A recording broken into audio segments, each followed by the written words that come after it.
This is a bonus reading of the thread Aviation is the Most Dangerous Routine Activity by Iarwain, aka Eliezer Yudkowsky.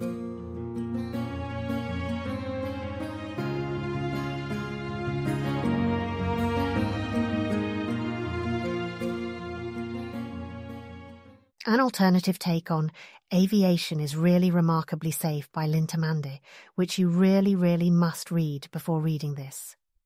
Flying in an airplane is approximately the most dangerous thing that normal people do on a routine basis. Traveling to the moon or Planet 4 is more dangerous, but most people don't do that once, let alone routinely. It's not so much that the machinery has a higher chance of breaking compared to your lawnmower, but that, if something does go wrong, your brain has a higher chance of being smashed, roasted, or sinking to the bottom of the sea. In which case you true die instead of getting frozen. Worse than that, if something goes sufficiently wrong, an airplane can true kill a non-customer, somebody who didn't decide to risk their own true life in any way. It could crash into a skyscraper. Aviation is accordingly one of very few activities on Dath Ilan that is genuinely, stringently regulated in a way that's hard to individually opt out of. Conceptually, you could look at it from a first principles individualist perspective. Almost everyone who rents land, even somebody who purchases a house in the distant woods with solar panels to run an automated hydroponics setup for vegetables and shrimp, would conceptually like to also rent a right over the surrounding 10 kilometers of airspace which says, I do not want enormous masses of metal and high-energy fuel going through this air near my house, unless a prediction market says with extremely high confidence that it won't crash on me. If it was only one individual who thought that way, those air rights might be pretty expensive to rent, but just about everyone thinks that way, so everyone on the planet can conceptually club up and rent the overlapping air rights for kilometers around their houses. Accordingly, you cannot just go to the ill-advised consumer goods store and buy an ill-advised airplane that you can go fly yourself, because something like that doesn't just endanger yourself like buying a few kilograms of heroin. All the cubic kilometers of air around you have had their air rights rented from civilization to say, no amateur flyers here.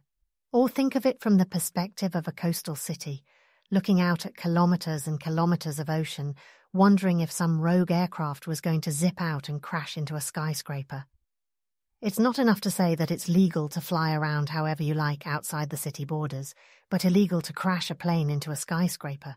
Because if somebody does crash into a skyscraper saying that was illegal and fining them doesn't properly compensate for being true dead, a city would like the law to be such that you can't bring a plane close to the city, even across kilometers of ocean, unless it's insured against crashing into skyscrapers at really quite a very high disaster price. If there was only one city that wanted rules like that, maybe it'd have to buy its own radar equipment and surface-to-air missiles and put up its own surveillance satellite. If there was only one city like that, it would be very expensive to live in a city which could guarantee you against planes crashing into your skyscraper. But actually most cities, nearly all cities really, have a preference like that. They'd like to club up and pay governance to just keep uninsured aircraft out of all the land and all the ocean. There's a region, Crashland, where mad inventors go to fly untested aircraft. Logically, this is how any aircraft ends up tested in the first place, but even Crashland is owned by a governing city-state corporation that laid the building foundations to be rented and contracted for an overhead airspace with exceptional rules, so it could resell space to mad inventors. Crashland's regional authority has an interest in being able to sell testing rights on a schedule where you know your aircraft or your house won't be wantonly crashed into by another untested aircraft. Unusually scrupulous, conscientious, nitpicky, obsessively rigorous Dathilani who identify as chaotic sometimes worry about this state of affairs and object to it as having ended up in a de facto state of rigid, inescapable tyranny. Almost the whole planet ended up with one insurance requirement and insurance-requiring regime that's very difficult in practice to evade. Ordinary Dathilani would mostly roll their eyes about that, though. If you were going to complain about that for air travel, why not complain about it for the nuclear reactor insurance regime, since sufficiently bad nuclear meltdowns could raise background radioactivity around the whole planet? Why not complain about the uniform regime over biotechnology labs? There's an actual per capita annual payment that gets made to planetary governance for the air rights on the planet, the same way as any other land rights get rented by the collective population. It's cheap, because nobody's putting counterbids on those rights. In principle, some special interest group or faction could place an opposing bid if they wanted air rights to work differently and try to outbid everyone else, if that faction cared more than the rest of the planet collectively did. You'd have to be pretty chaotic to object to that sort of outcome, the sort of unsatisfiable complainer who whines when a majority of the planetary population wins a bid on any collective feature of reality that can't go both ways. Which is to say, every single aircraft on Dath Ilan, inside or outside of Crashland, is there on a schedule and a sub-licensed rite of passage. It has a radio transponder that identifies its location to the planetary satellite network, a tamper-proof one. The guarantors, who'd be on the hook for an insane amount of money if an airplane crashed into a skyscraper, have put some effort into making that transponder hard to take off your plane and stick onto a rocket that flies off in a misleading direction. If that transponder fails, you need to not get near any high-density residential areas or nuclear power plants. A big city or nuclear plant might actually have surface-to-air missiles. Like, they wouldn't tell you, it's not public knowledge, but probably there are surface-to-air missiles guarding all the really attractive targets for spoilers, operated by law-abiding sociopaths who will shoot down a plane carrying 175 souls, if that's what the cold equations say to do. A regularly scheduled airplane flight is far over the water, heading towards the default continent, when several red lights go on in the cockpit simultaneously, accompanied by a chirp that means, "Look at the instrument panel. The plane isn't about to crash, but at least one of those messages is important." The captain, personal name Pambar, but nobody who works on an airplane, with new passengers constantly boarding and departing, is going to make anybody remember their name, immediately looks at the brightest light. "Exception, transponder failure," and "satellite positioning failure, satellite comms failure, satellite network access failure. We have lost all satellite systems simultaneously." Oh, that's not good. Satellite frequencies are 1.5 gigahertz for the global positioning system. Their transponder lock runs on 3.5 gigahertz, and network access is 70 GHz. They're not in the middle of a thunderstorm, just over clouds.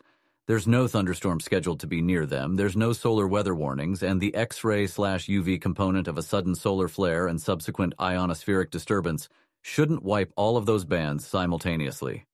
GPS and transponder systems are located at the head of the plane. Network access is in the rear. That implies, 1, the problem is on their plane and spread across a wide volume of it. Or 2, there was a problem with a lot of satellites simultaneously.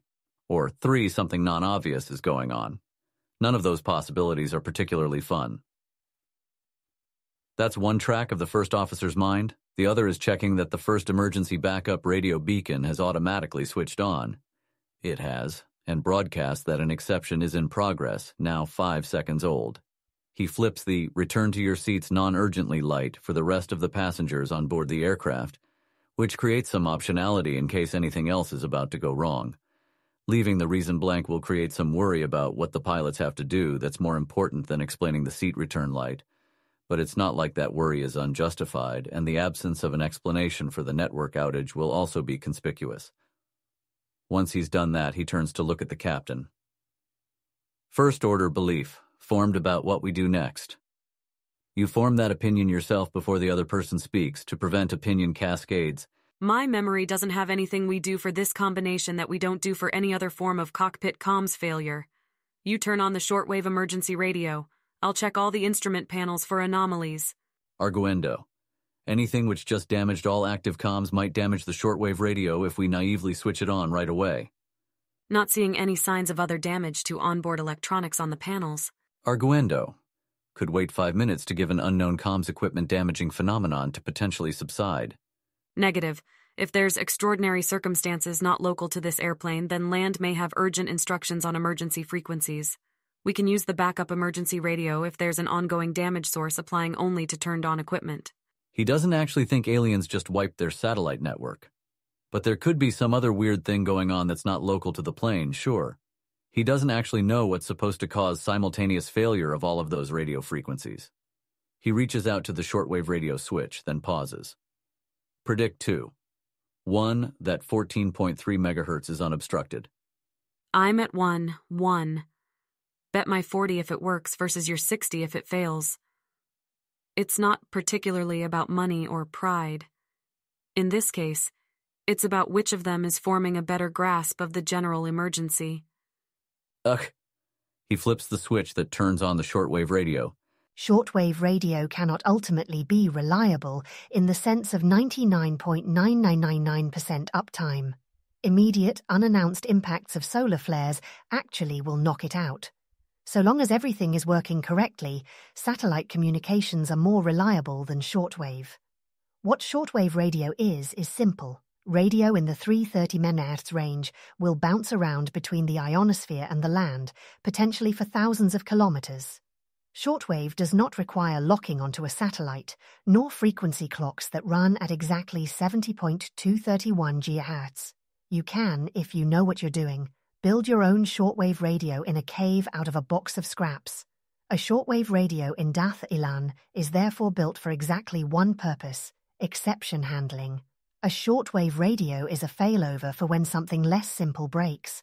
And in Dath Ilan, when code crashes due to an unhandled exception inside an exception handler. The resulting code dump includes a standard message saying the programmer needs to be fired. Shortwave radios are built to work very simply for when somebody tries to use them during what's at least an exception and possibly some sort of very distracting emergency. Shortwave radio bands in Dath Ilan are kept clear, except for regularly spaced audible ticks broadcast all around the planet, whose spacing tells you what frequency you're on and that your shortwave radio is working correctly. Shortwave radios don't use clever computer-compressed transmission protocols. That would require an inscrutable computer chip instead of a circuit board, all of whose connections you could potentially check by hand using a multimeter. The standard protocol directly transduces voices to amplitude modulations in a way you could send or receive in the aforementioned cave using your box of scraps. There is often a computer chip on board a shortwave radio, if it's fancy, expensive emergency equipment. But it's not a required chip. You could yank the chip out of the circuit board if you decided you were suspicious of it, and the radio would still work. The chip is designed not to have the physical capability to send outputs that prevent the radio from working. What the chip does do is gently diagnose every part of the system using secondary wires for regular self-tests, or to light a red indicator light if you've had the incredible bad luck to lose ordinary satellite comms during a solar flare. We have a green light on the shortwave. I am not hearing any ticks. He doesn't add, that's not good, because this would convey no additional information. First-order belief formed about next actions. I have. Bring in additional flight crew member in case we are somehow both missing something very obvious. You check our backup papers for the timing of a switch to backup flight route, and prepare to fly that route based on inertial guidance. I go public. Same. He gets out of his chair and goes to the cabinet with the spiral notebooks full of auxiliary info. Their previously planned route will take them way too close to populated cities for this to be in any sense okay for an airplane that has lost all comms to do. So before the plane set out, as a matter of routine, flight control printed backup routes the flight could shift to in case of an exception that caused them to seem unsafe. A route that would take them to a failover emergency landing field, on a flight path that did not scare any skittish major cities or nuclear power plants. The airplane will turn into that alternate corridor at a predictable, exact clock time based on a broad time window for when the emergency started, such that anyone who knew roughly when the airplane transponder failed would be able to predict exactly when they'd turn into the alternate corridor and exactly where they'd be, even without using satellite surveillance info. She flips on the flight crew-only intercom. Steward to cockpit, urgency 7. An otherwise unoccupied steward will head over to the airlock system, granting access to the cockpit. The captain pokes the first officer to be attentive and ready to act, and then checks over the steward and the airlock over more carefully than usual through the peepholes. They are very confused right now. Possibly some sophisticated criminal is fucking with them, and maybe this guy is about to try to steal control of the aircraft. What's up? She gives him an abbreviated report of events, containing no inferences or explanations whatsoever, just what they observed, what they did, what they observed. Do solar flares do that? According to me, the zero-warning first front of a solar flare does not block all of those radio frequencies simultaneously. Furthermore, if noise is blocking transmissions, the primary radios should show that in indicator lights, and it should be directly audible as noise on the shortwave.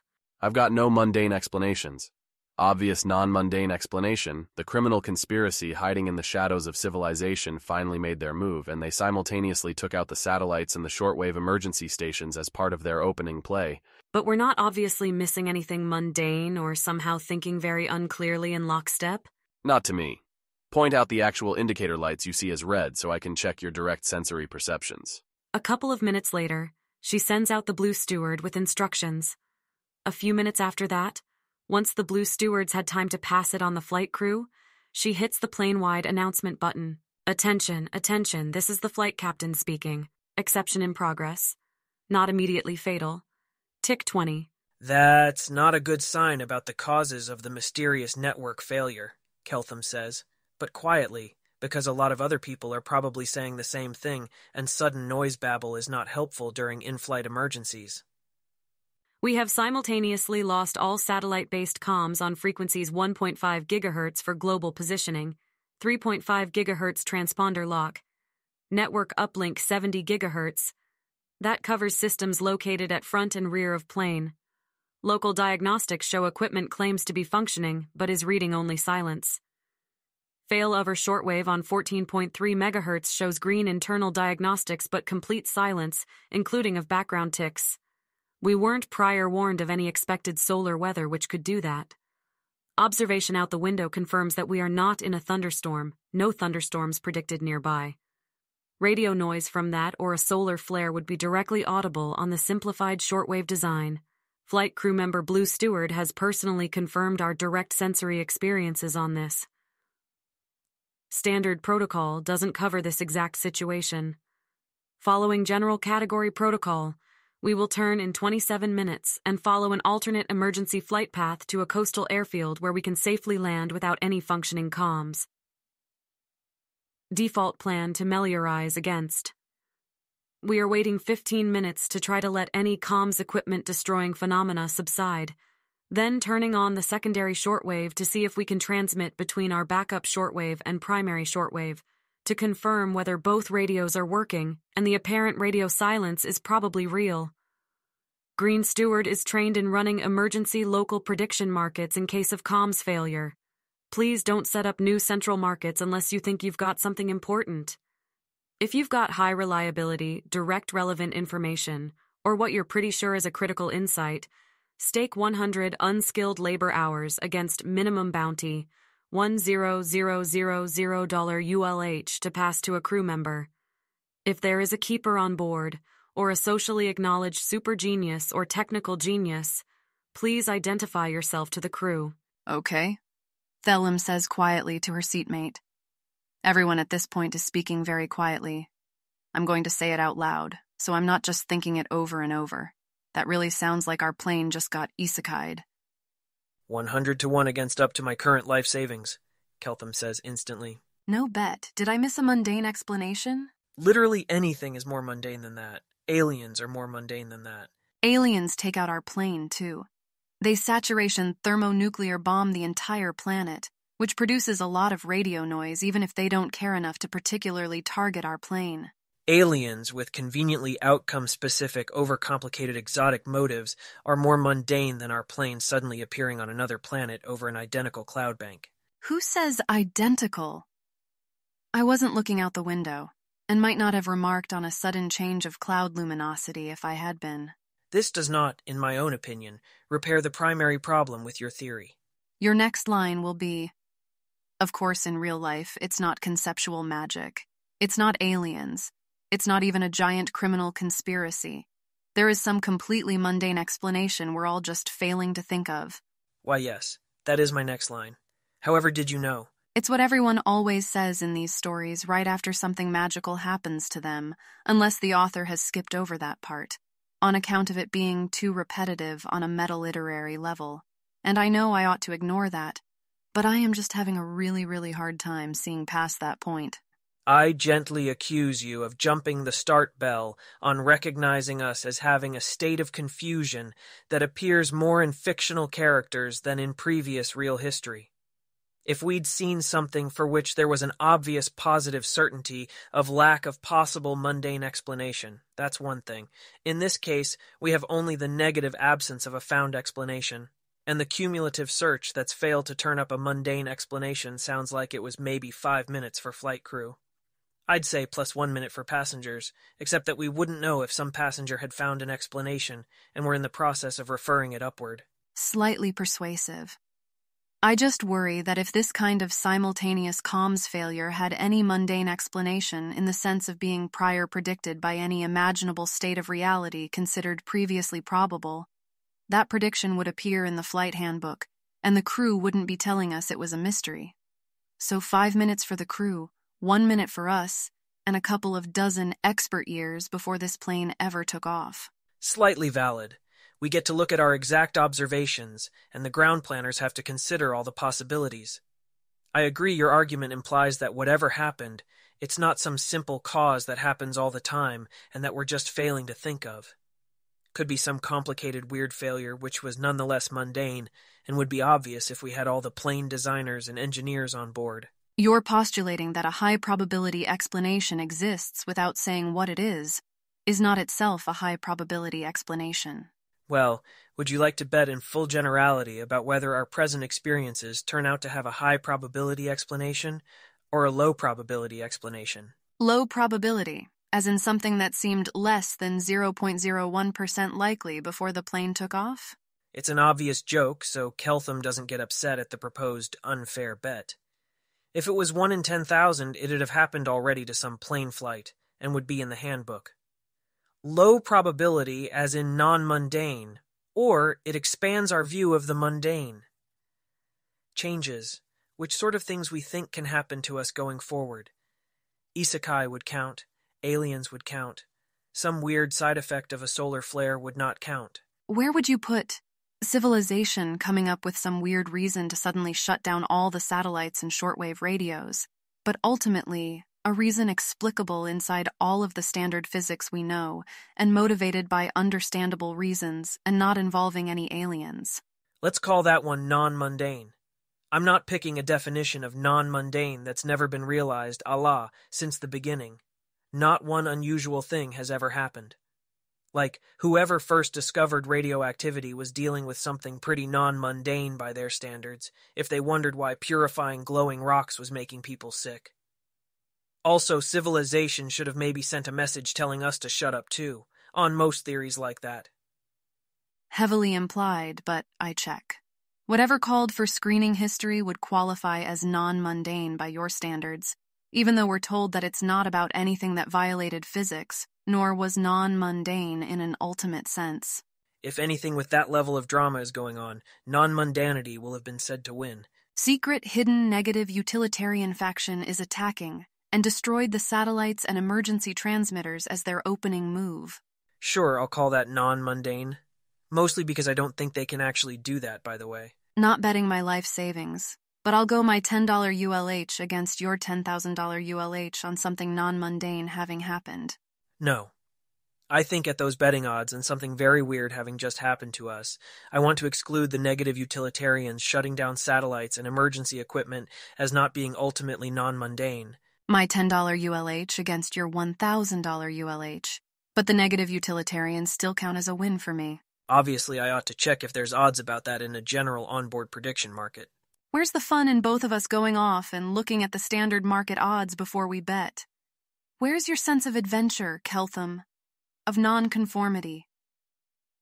I'd read you as more strongly male gender troped than that. It's been 10 minutes. Captain to crew, do we have anything interesting in the onboard prediction markets?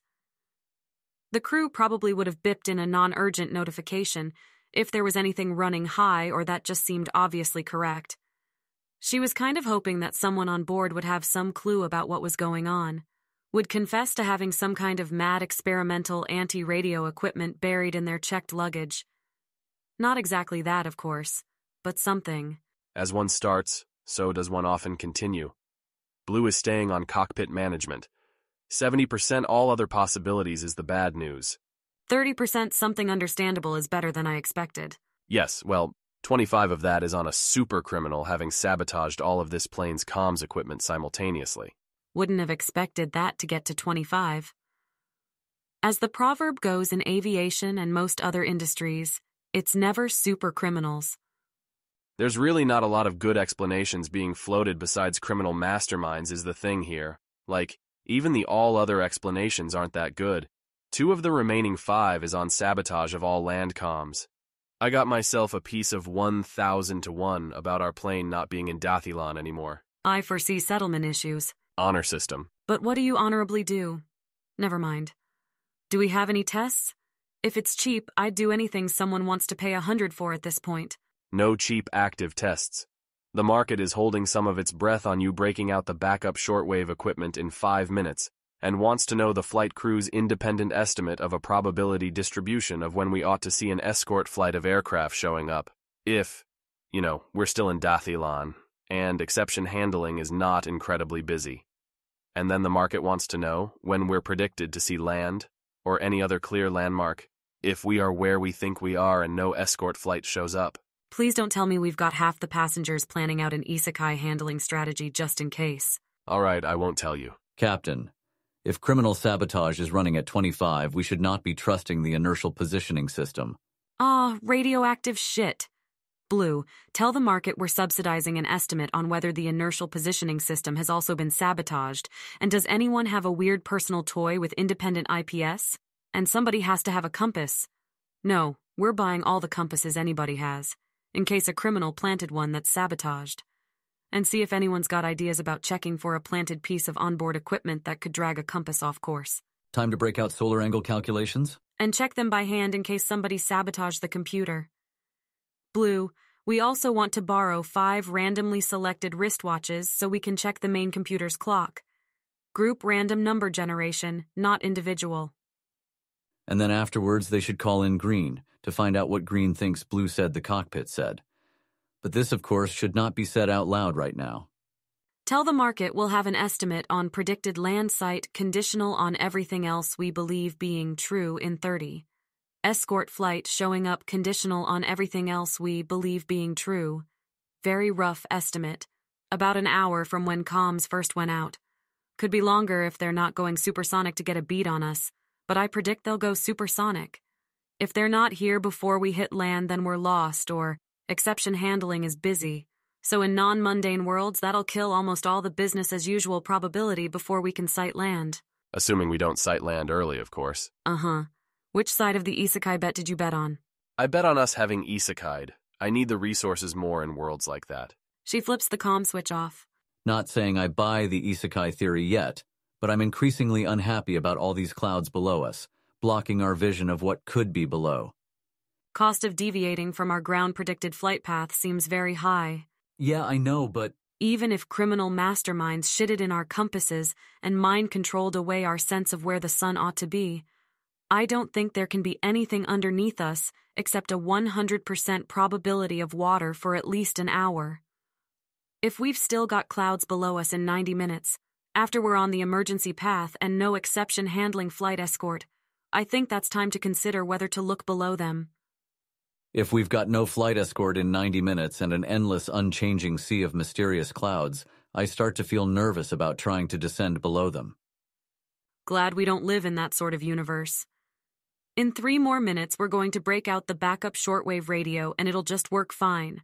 Or we'll transmit on it and not get any reception on the primary radio, and that'll confirm local equipment failure for sure. Leaving a line of retreat. If our shortwave radios work fine with each other and there's still silence, not static, from land, then what? Doesn't sound impossible for a supercriminal to arrange, if they set up a sideline transmitter and receiver between our emergency radios while sabotaging their ability to transmit on the intended band. It wouldn't mean something had happened to civilization. It's never supercriminals. That's what supercriminals want you to think. The ass is their profit motive? Betting in the onboard prediction market on whether it was supercriminals. More seriously, but only after 10 seconds thought, buy our insurer after a flight with 175 passengers suddenly drops out of comms, Sell after we land safely. Figuring out who bet more than they should have on that is market oversight's one job. There'd be some kind of market pause, some kind of standard extra oversight. You don't want to let people profit on arranging huge insurer payouts, especially on true deaths. Never mind. This is a job for the onboard prediction market. I don't think the details interact with our job flying the plane, or even with our professional paranoia about sabotage. I think we care about whether the criminal conspiracy ends with us dead at the end, or lost, or landing safely, in order for them to keep their profits. Yeah. It probably doesn't end with us dead. Simpler ways to do that than cutting comms. And there's a difference between having market oversight after you and the entire superheated planet. Well, let's hope it's an intelligently planned criminal conspiracy then, and not some grim, dark, natural phenomenon that's going to wreck all the components of this plane one after another. Time to tell the crew to unpack the backup shortwave radio. It's portable and even simpler than the built-in one and not inside the cockpit. And see if the crew can talk to land, or failing that, can't talk to us in the cockpit on our own radio. Bets? Bets, Keltham says to his seatmate. I predict that the backup radio seems to work fine for transmitting to the primary radio. All still silent, no contact with civilization. That's entirely on the grounds that literary reasoning has done fine at predicting this situation so far. The literary hypothesis then further predicts that tension will slowly rise as the absence of an exception. Handling escort flight becomes harder and harder to explain, and that even if the story has a surprising twist, it will only start to be revealed when our plane approaches where land and the emergency landing field should be. If we land safely and there's supposedly some entirely mundane explanation for why we didn't get an escort flight, let me just say right now, I'm going to go the rest of my life not believing it. You're a pretty suspicious person, you know that? That's like the level of paranoia that makes it hard to coordinate with other people. I think my actual felt prediction is unfortunately based on the piece of info they insisted on giving us from the main onboard prediction market, that there were a lot of bets on it being the work of a criminal mastermind. If there's a criminal mastermind, they've put the emergency shortwave radio and the main emergency radio onto the same frequency that isn't actually an emergency band, to maintain the illusion of us having being isekai'd, which is the distractor hypothesis meant to divert our attention and prevent us from immediately knowing that we've been sabotaged. They've been trying to form all of their own hypotheses and do all of their own bets, partially because someone ought to, and mostly because Thelem doesn't think she has a lot to contribute to the main prediction market, and Keltham wanted to take his own stab at the most interesting thing to happen to him, recently, or really at all. Alas, that darned flight crew insisted on telling everyone on board about the high prices of the criminal mastermind and rogue pilot's hypotheses in the onboard prediction market, which, to be fair, is the sort of thing that everyone needs to be told. So no bet, because your theory is explicitly stealing all of my theory's predictions in that it's the work of a criminal mastermind trying to make us believe we've been isekai'd? My 5 against your 20 if the backup shortwave just works. I think it's improbable, but you seem to think it's more improbable. Where you're only betting 5, because you expect to win 10 off me from our first bet, and you want to make sure you come off the flight having won net money off me. A man's got his pride. They're ready. She checks and double-checks that the cockpit emergency radio shows as being set to the same frequency as the onboard backup emergency radio. They are not by default on exactly the same band. Go.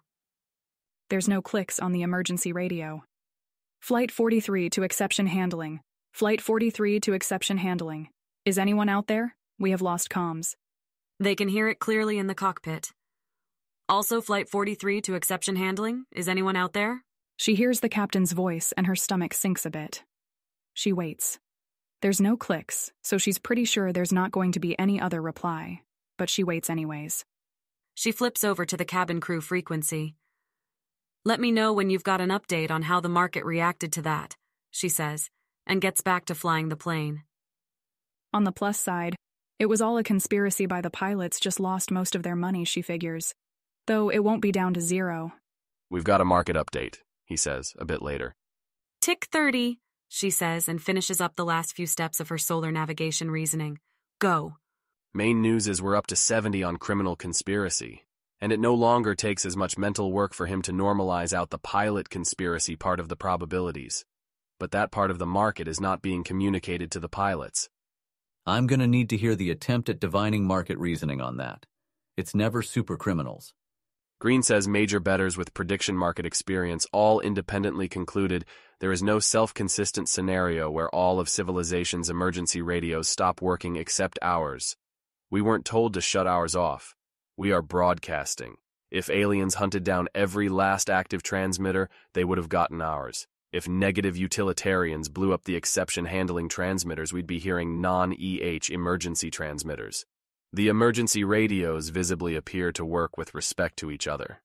So somebody maybe, for example, separately retuned their oscillators to a different but matched radio range that is not the standard emergency range. That's more likely than an off-model phenomenon, silently absorbing a broad range of non-local radio frequencies, but not visible light.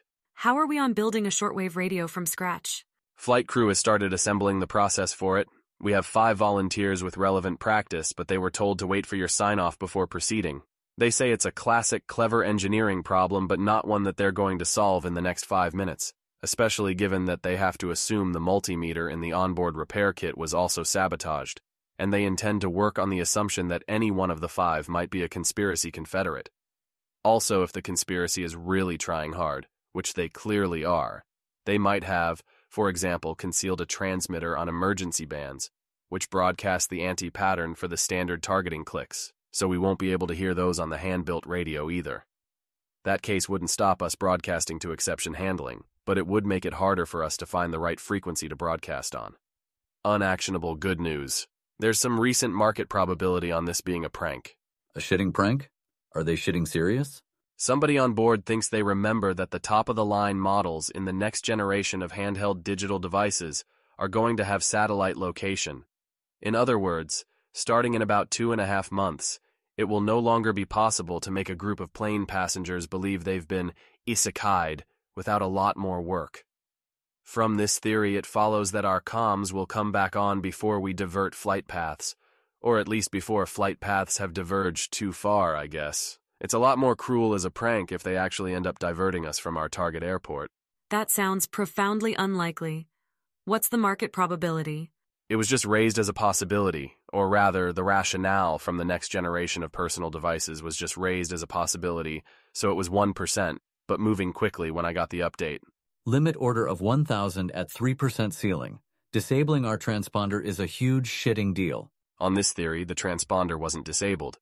The circuit to the cockpit was hacked to show it as disabled. I withdraw the limit order, but only because I have other things to track besides my outstanding limit orders. Get started on the hand-built emergency radio. Flight crew has the ball on that. Ugh. Any else? Nay. Cockpit out. She flips off the cabin radio switch. Hey, Mad Investor Chaos, was it? Nice handle. No trouble telling that apart from other passengers. This is a quick first pass, I'll be back later, but I want to know your quick background, rough wealth level, any unusual skills. Programmer, self-training and mad investing on side, savings on the order of 20K. To my knowledge, I have no socially interesting secrets or wealthy relatives. He doesn't add that he'd have volunteered anything relevant much earlier, because Steward Orange is probably tired of hearing that from people. This is self-evidently a check in case somebody was shy about being a top 10 CEO, whose death would have exploitable financial implications. Thelim? Fiction matchmaker. Savings approx 100K. Almost certainly irrelevant to whatever's happening. Ah! The Orange Steward finishes writing this down. If our exception-handling flight escort doesn't show up, I do want in on the Isekai Planning Committee, while everyone else is pretending they're too dignified to believe in the possibility long enough to plan for it. Rules are that resources including people only get to go to Isekai planning after all other reasonable planning gets done. She does take a note, though. Wouldn't be volunteering for it if I had other uses. Don't worry, we're not taking anything apart to make the radio which we'd need to rebuild civilization. The orange steward passes on to the next row over, which proves to audibly contain a pair of experimental physicists returning from a conference on superconductivity located next to a giant-ass particle accelerator that doubles as an aspiring monopole detector. They're only not helping on building a new shortwave radio because engineering in adversity isn't properly their hobby. Well, that would be refreshingly depressing if I was refreshed by depression. Don't mind me. I was just recently struck by how, if we do land safely in Dathilan, which I still acknowledge to have over 50% probability, everyone here who's not a physicist, and most of the people who are, will never have anything more interesting happen to them for the rest of their lives, and also won't have done anything interesting while it happened to them. Speak entirely for yourself, lady, and when you hear about a Keltham in the news, it's me. The scheduled turn is coming up. There's some half-hearted betting on the prank hypothesis, which says that the comms will come back on just before the turn is made. It doesn't. The aircraft tilts. They are officially off the planned course and onto the emergency diversion route. A minute later, there's been no "just kidding" recording playing in the cabin, and the network is still down. A thin market settles. Nobody really believed it would play out that way. The captain has finished one round of solar angle calculations, and then, after some hesitation, decided to delegate further checking to the most obsessive and scrupulous arithmetician they can find on board, plus a random volunteer to redo their work more slowly in case the scrupulous arithmetician is a plant. That kind of position verification is meant mainly for contingencies where the computer is out, not where you think the computer is probably okay but might have been cleverly sabotaged by a criminal mastermind. It doesn't make sense for the captain to spend all her energy on grueling solar angle checking, versus delegating the calculations and seeing if they say something different from the computer. She's currently perusing the handbook to double-check her memory of standard checklists for landing on a flat area that isn't a runway, and the checklists for a water landing if you can't find a flat area. If they do have to navigate by solar angles, following the rough general emergency course might keep them away from cities and nuclear plants, but it isn't likely to get them to the target runway. And yes, somewhere in the back of her mind is the possibility that the target runway is now a glowing crater, or that they're on a different planet that also lacks shortwave. That probably also looks a lot like flat field or water landing. He's flying the plane, or to be more exact, watching the autopilot fly the plane, and checking the horizon to make sure the horizon angle and cloud height and angle of the sun all match what the instruments are claiming. Some of those instruments are very simple, and not connected to computers because civilization distrusts computers more than he does. But even that won't save you from a hypothetical criminal mastermind who got access to the cockpit. By the same token, it should be very hard for the autopilot to kill everyone. There's a checker on the outputs, which is another of the more tamper-proof pieces of the airplane. But again, hypothetical criminal mastermind. The leader of the Shortwave Radio Committee, it's actually more of a generally investigate the shortwave situation committee rather than a build a shortwave radio committee per se, regrets to inform the market that if they were expecting a frantic effort to build a shortwave radio followed by a triumphant announcement that the plane is definitely no longer in Dathilan, that is not how this works. That is not how any of this works. They are improvising tools to replace the untrusted multimeter, more than one of each kind of tool, so they can check them against each other, and then ruling out a succession of possibilities for how a criminal mastermind could have sabotaged their radio reception. It starts with seeing if they can verify that the primary and backup shortwaves were transmitting on a frequency anywhere near 3 to 30 megahertz, for example. And despite someone's bright idea about the criminal having changed the frequency spectrum on both radios, that is not how he would pull this off if he was a criminal mastermind, because then he would get found out as soon as somebody like Mr. Sparklord gets 10 minutes to play with other onboard electronics. He'd have messed with the external antenna that the backup shortwave radio plugs into. Not as simple as unplugging it.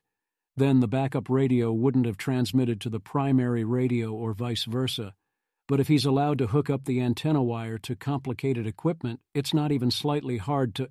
Anyways, they're going to measure what look like properties of the external antenna, which isn't going to defeat a clever criminal mastermind who's arranged for the external antenna to look normal when anyone tries to use improvised equipment to measure it in the obvious way, and that'll detect or rule out the more casual possible criminal masterminds.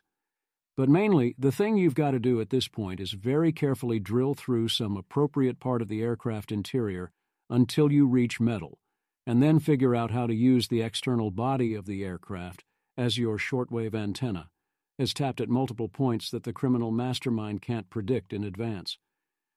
At that point, the hypothetical criminal mastermind can still block you from receiving radio signals, for example by simply jamming your radio, but it'll be obvious and you'll know there is a criminal mastermind.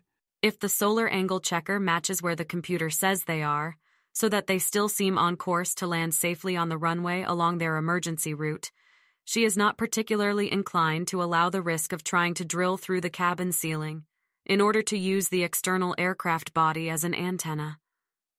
Pilots do not have sufficiently detailed mental models of the aircraft interior design to be sure that this is possible to do in a safe way. Prediction markets are at 73% on there existing a criminal mastermind. The information that a criminal mastermind exists at all is not very valuable compared to actually getting back in contact with civilization.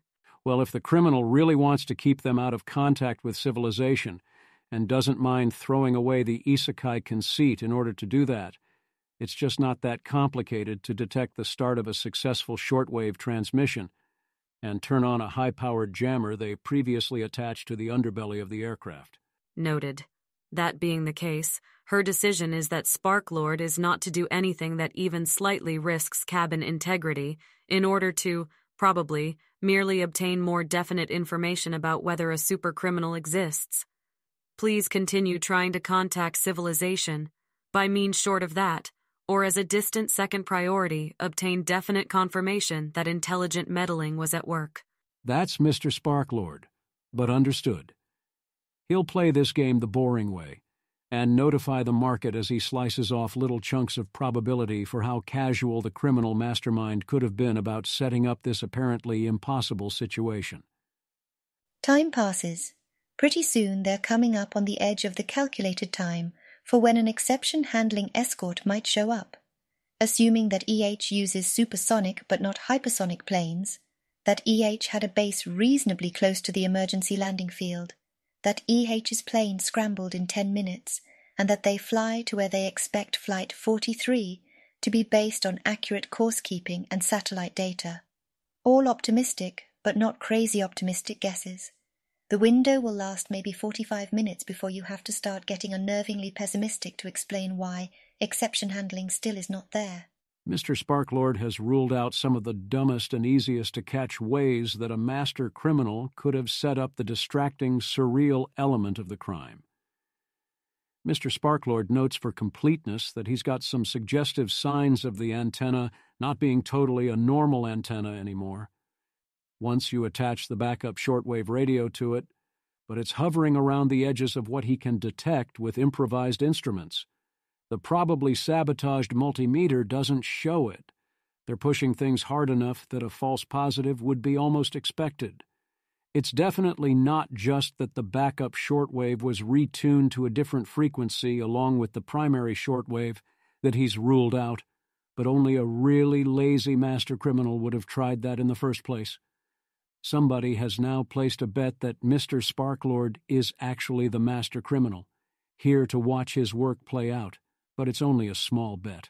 Well, I'm guessing that we don't get an exception-handling escort flight, even if this plane eventually lands safely in Dathilan, entirely on grounds of it being such a classic way to slowly raise plot tension for the next hour. You, I presume, should be eager to bet me about this. Yeah, I should be, but I'm not. Well, now you're making me nervous. Why not? Exception handling knows where we should be, given when we fell out of comms. Master criminal or no master criminal, I'm not seeing the consistent story where we don't all breathe a sigh of relief after we spot our escort out the window grills. Yeah, I'm trying to ask myself. I know it's absolutely the reasonable guess. I'm just finding myself expecting to lose the bet. Trying to figure out if my brain is reasoning on anything but the sheer momentum of past experience there. I am not actually sure my brain isn't just going on momentum of past experience. But if I force a rationalization out anyways, it goes, we are dealing with a master criminal who put a lot of work into our side of the distracting illusion, and they will have spent a bunch of time thinking about if there was any possible way to prevent those exception handling flights from showing up. How? Create a major distraction that routes the supersonic planes elsewhere? I'm seeing the criminal doing it if it's cheap, but that is not cheap. Even if the distraction itself is cheap, it raises their wanted status by 3 notches. And now here we are, matching 5 seconds of our own thinking against a master criminal who may have considered the question for days. It doesn't matter how cheaply they can cause the distraction. Civilization will know it's them, because we right here know it's them, and it drastically raises how much attention they get. I'm not seeing how that logic gets evaded by somebody smarter than I am, at least after my first 5 seconds of thinking about it. There's some larger plot afoot that includes this plane. Suppose they already expect to have wanted status 8 once they're done, and don't care about crimes that rate wanted status 5. Because the plot ends with killing everyone on the plane? I really think there'd be faster ways to accomplish that. Plus, that doesn't leave anyone alive who can report on the possible isekai experience. We're not going to die. We're the audience. But yeah, if someone true dies as part of this, the hypothetical criminal mastermind wouldn't particularly care about tacking on some cheap-to-cause distraction that pulled away exception handling's nearest supersonic aircraft. I'll register right now that the fun component and even the eternal post-experiential paranoia of my overly fictional experience will be ruined if somebody true dies in the process. Hopefully the criminal mastermind has taken this into account and not spoiled their carefully constructed experience for everyone. I'm not actually sure we need to extend our reasoning that far out in the first place. Diverting a plane like this, with over 100 people on board, could easily rate much higher in the first place on the wanted scale than a cheap distraction for a supersonic airplane.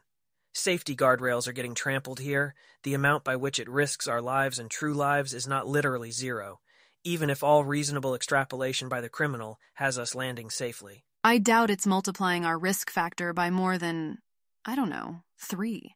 Especially if they are on board the aircraft to watch everyone's reactions and could turn the comms back on in an actual emergency. No way. That's the kind of master criminal who gets caught. Nothing is higher status for a master criminal than getting caught in a dramatically satisfying way after completing the perfect crime. That ad campaign is never going to work, and I'm not participating in it. It is not an ad campaign. If we all say it's true and write the books that way and raise our kids that way, it becomes true. I am personally viscerally offended by this idea, and I'm not going to bother trying to figure out why. Anyways, the upshot is that you're not going to bet with me on the flight escort showing up? Even if I offer you 7, 5 on what anyone would say is actually the reasonable guess? No, my brain just thinks I'll lose the money. You're 4 against my 7, so that even if you lose that bet, you're still ahead on the flight. Assuming it all had an ultimately mundane cause at the end. Sold. No escort flight has shown up an hour later. The cloud cover below turns partial, with sporadic gaps.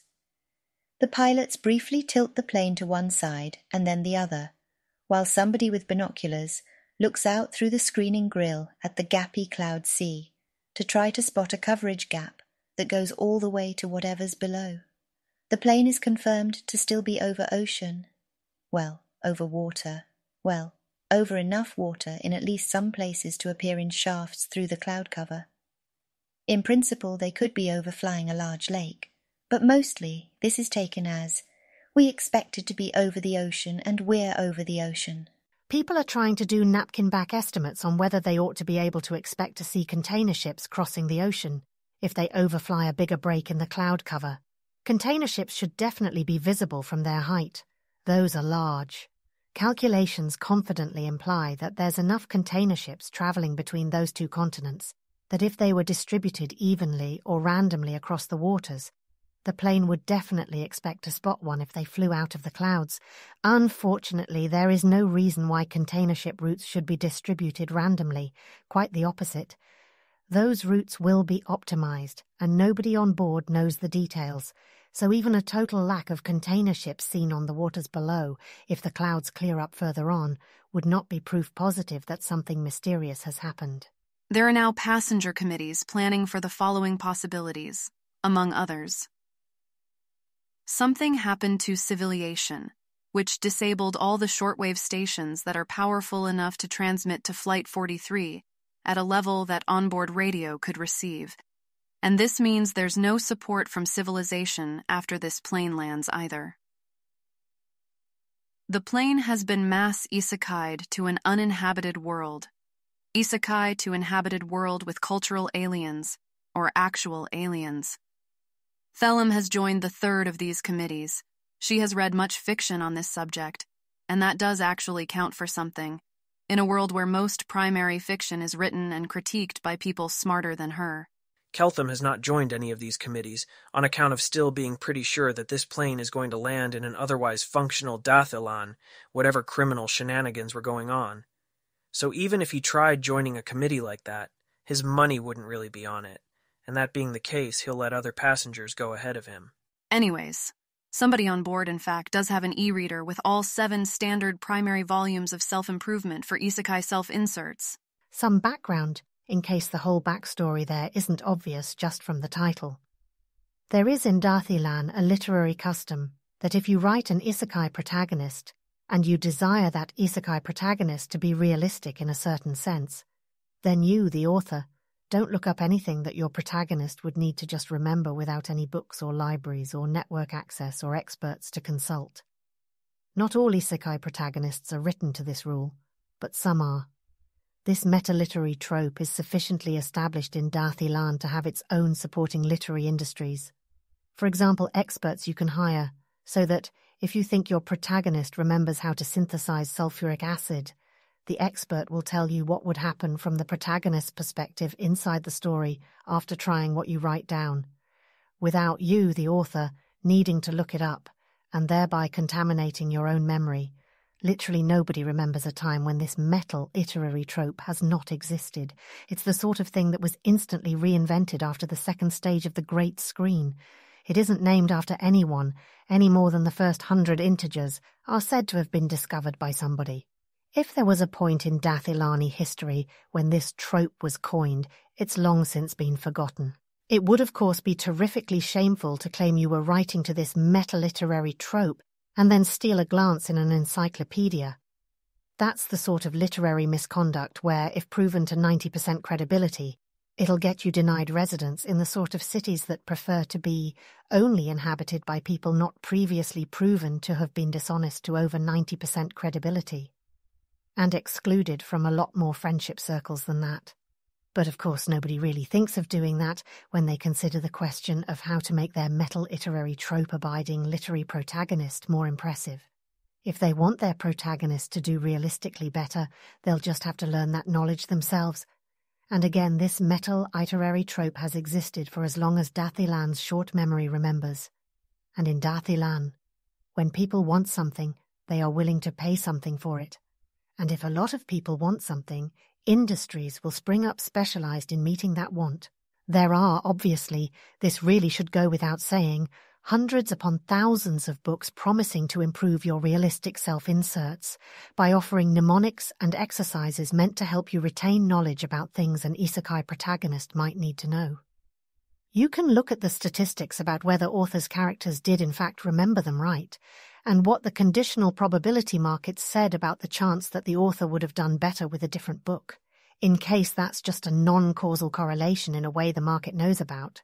If you really care, you can even spin up a conditional probability market on yourself. There are 10 active day training camps you can run yourself through for learning the sort of hands-on knowledge you would need to be the best possible isekai protagonist, though most authors and future authors don't go that far. But that said, there is an obvious stumbling block here to be wary of when it comes to self-education in order to improve your isekai protagonists. There is perhaps a certain sketchiness if you, the author, read an isekai protagonist self-improvement book about chemistry, and then, what do you know? Your story protagonist encounters a chemistry-related problem in the novel You.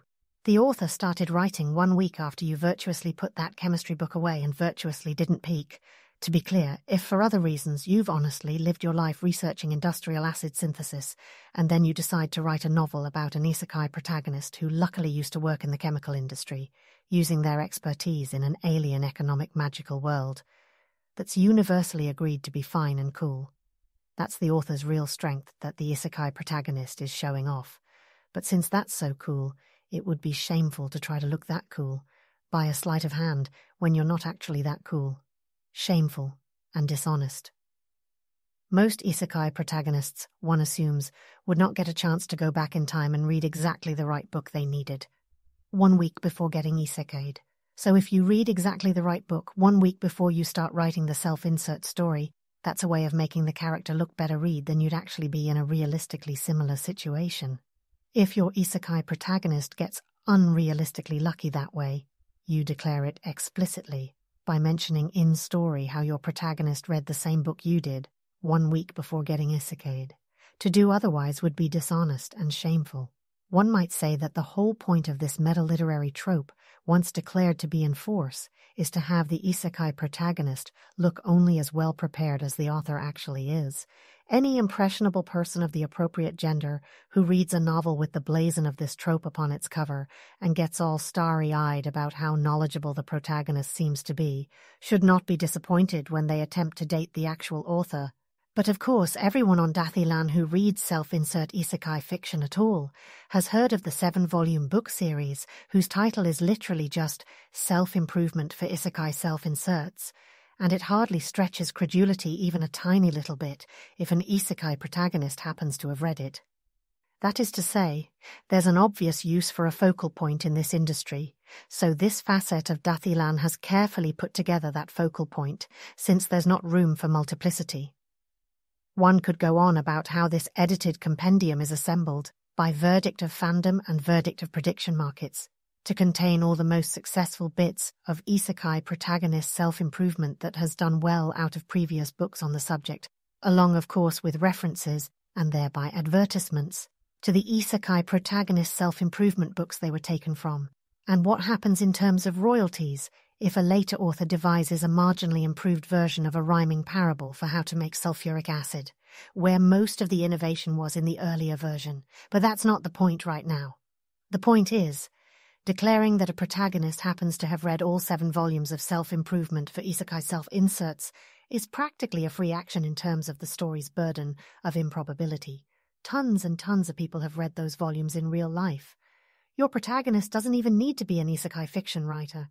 People will read those books just because they're interesting, and because almost everyone in the world feels deep down like how well they would industrialize another world in an isekai scenario is a valid measure of their self-actualization and their worth as a human being.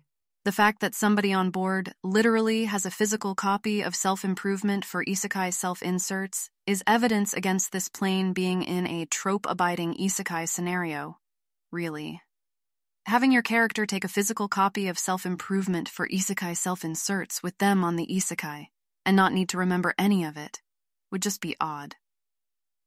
To be clear, there's plenty of stories in Dathilan that don't obey all the standard tropes and are, on quite deliberate purpose, odd.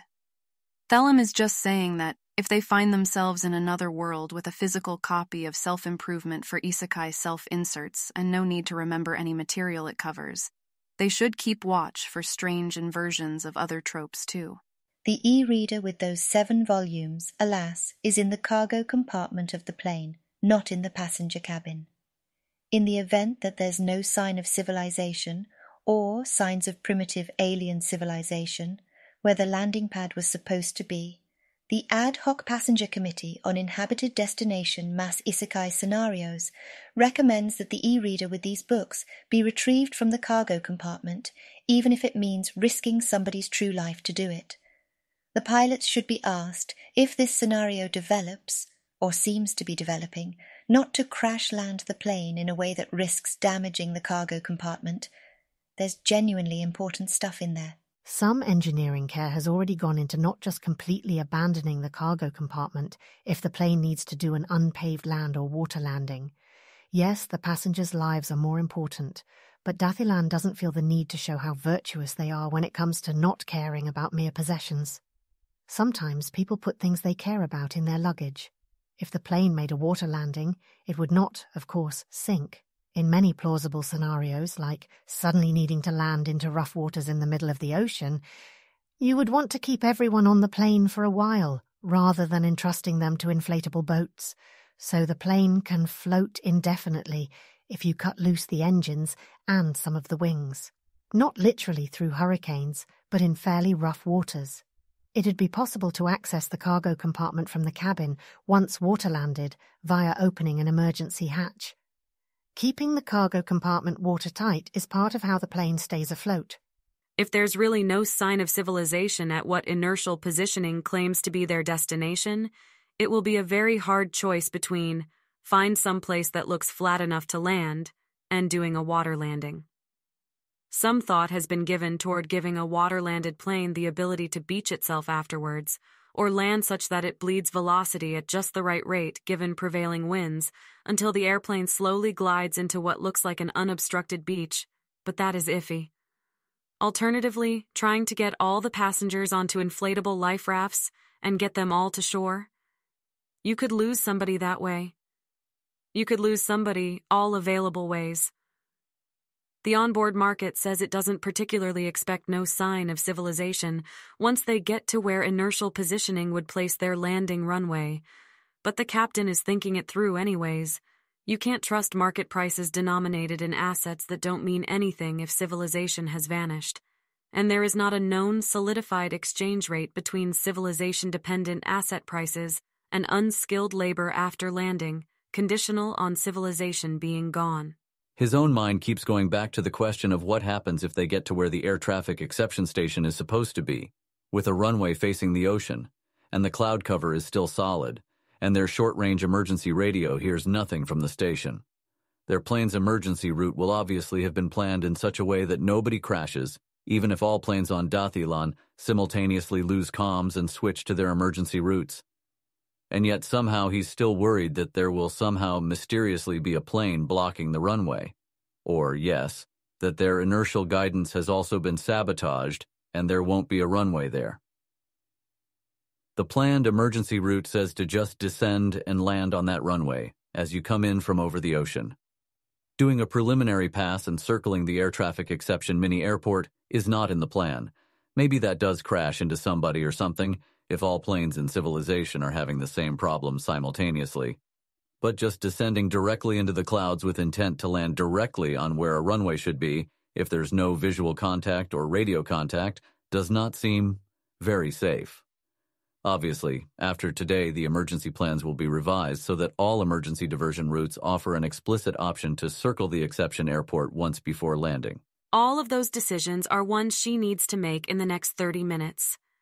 They're not that far out from where their landing strip ought to be, if inertial positioning isn't lying to her, and sun position calculations are backing it up so far.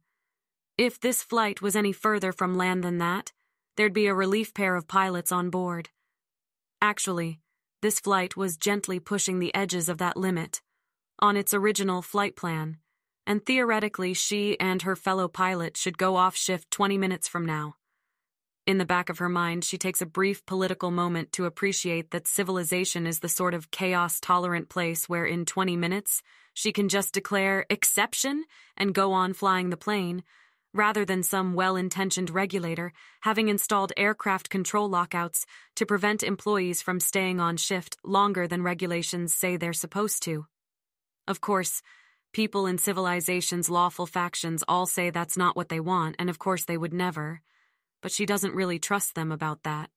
Lawful people can't reliably self-predict what they'd get up to without any chaotic political opposition to stop them. Or, to be more exact, in 30 minutes they'll be at the outside range where their short-range air traffic radio ought to be able to reach the exception handling station even through cloud cover. If at that point the short-range radio doesn't seem to work, well, that would not be the correct time to make decisions. Decisions should be made before then, conditional on that future event occurring. In 15 minutes, they'll start slowing down and descending. Onboard markets think there's a high chance the air traffic radio will just work. A hypothetical criminal who is somehow profiting from the airplane being temporarily out of touch with civilization, but not destroyed, would have little to gain from sabotaging their ATC radio.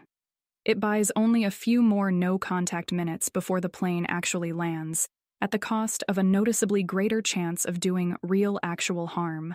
Time passes. The clouds are as solid as before. There is probably a rule somewhere that says to avoid emergency plane diversion routes that need to land through cloud cover, if that's cheap. And in this case, it probably was not cheap. She starts the plane slowing, a bit, and descending, a bit. Time passes. They're coming up on when short-range radio should work, when by the regs they should call into ground ATC. Neither of them really want to call over and over and update probabilities gradually and painfully until suddenly maybe it works or they hear small traces of sound. They have an untrusted plane to fly. Bets, he says aloud to the flight captain. Not on-board market bets. Just between the two of them. This bet would be. Feels like it could go either way. Don't want to put numbers on it. Head full of other problems. If there were a third party present to bet with, I'd bet them 80, 20. You feel the same way because you didn't name any numbers yourself. Don't tell me you're gain-seeking by letting me name a price first. You wouldn't mess with that during an emergency. I could have already arrived at my odds and not want to influence your own first-order opinion. But no, you're right, my head is also too full and I was waiting to see if you name numbers instead. Let's just do it. This is not a timing informative statement. They're calling in at the exact default time that procedure would suggest, in case somebody on the other end is expecting them and needs to make any kind of special effort related to getting radios to work. Yeah. In a few more very exact, precise seconds. A cockpit timer makes a high-pitched fneep sound that would be very difficult to confuse with any of the other sounds a cockpit can make. He flips the switch at just about exactly the same speed he'd use usually, if anybody's trying to predict that. This is Flight 43 to Exception Handling Ground Control at Station 91. Do you copy? Please acknowledge. Acknowledged Flight 43. This is Exception Handling. You are expected. Proceed to land per pre-planned route. Good to hear. We had absolute comm loss on our side and our passengers were betting on whether we were still in Dathilan. We are on course for runway per pre-planned route. Do you have any idea what happened? Somehow, it's occurring to him that he had managed not to make any advanced plans on what to say if this happened, which really goes to show something about where his brain was placing its own internal bets. Exception.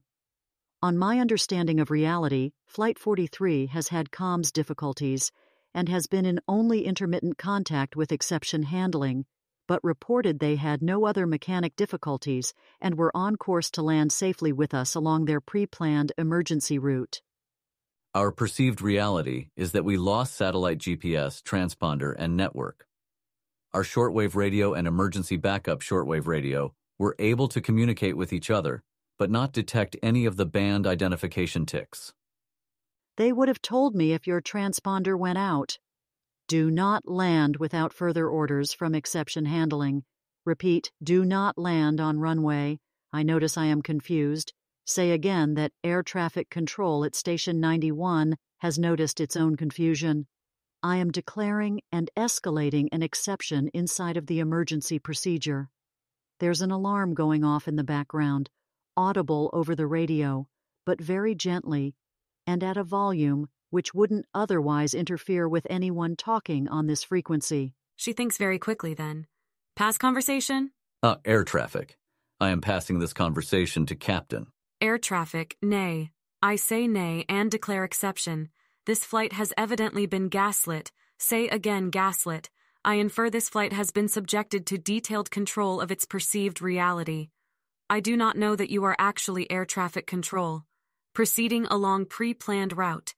And if I see an unblocked runway on arrival, I intend to land on it. Ooh, wow. There are a few times in the recorded history of official, very serious, pre-designed civilizational procedures where somebody has declared an exception to an exception from an exception. To be specific, it has happened exactly 11 times, or at this point, 12. This is going in all the textbooks, not that they had any real hope of staying out of those anyways. She considers blowing up the plane before it can land against orders. Not for very long, but she does consider it. Then she considers what use an adversary could potentially make of this predictable decision of hers, not to blow up the plane. Exception acknowledged. I presently state that landing will be physically possible for you. Once landed, move off runway to field at left. Stay on plane pending further orders. Do you acknowledge new orders? Captain, to what is possibly air traffic control. What is your reasoning for the stay on board order? You are landing against air traffic orders, and I am considering what use an unknown adversary may be attempting to make of that, such as allowing a criminal to escape from the aircraft after it lands. In lieu of detailed consideration, I am trying to minimize further causal consequences of your landing in general. The gaslighting of this plane included what must be tampering with our radio equipment, hence in generality tampering with our equipment. I do not trust this plane physically, and I want everyone off it. Can we agree on a default plan pending further orders to immediately deplane your passengers and move them around Station 91 to an indoor area at the rear of the station where everyone can stay quietly under lockdown until exception handling descends in force on this incident? I don't have a lot of time to think, but it sounds like a reasonable plan from both of our perspectives, on the first few seconds of thought. I want to see green and purple lights flashing in the left field before I turn into it.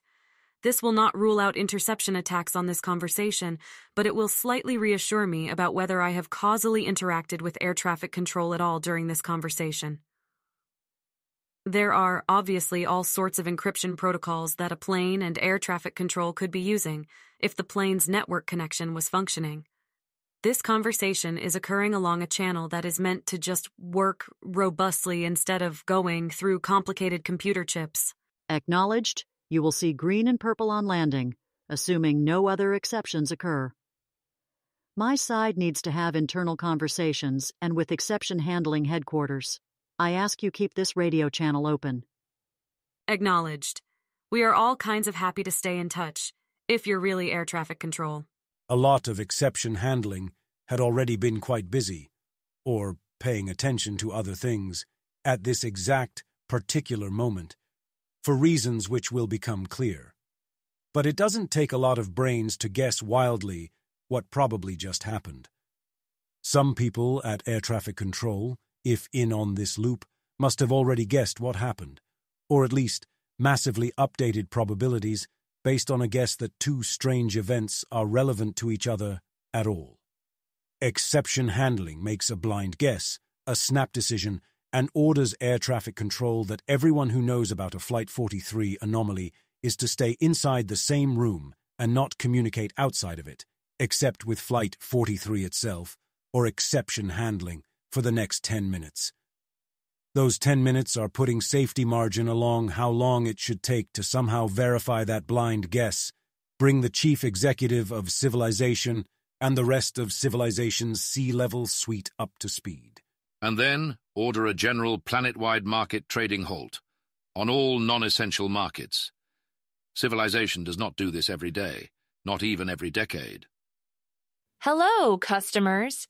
Despite the recent spate of excitement, we are reminded once more that aviation is really remarkably safe, as we are now descending toward what is hopefully our runway, having successfully contacted what appears to be air traffic control and apparently arranged to land.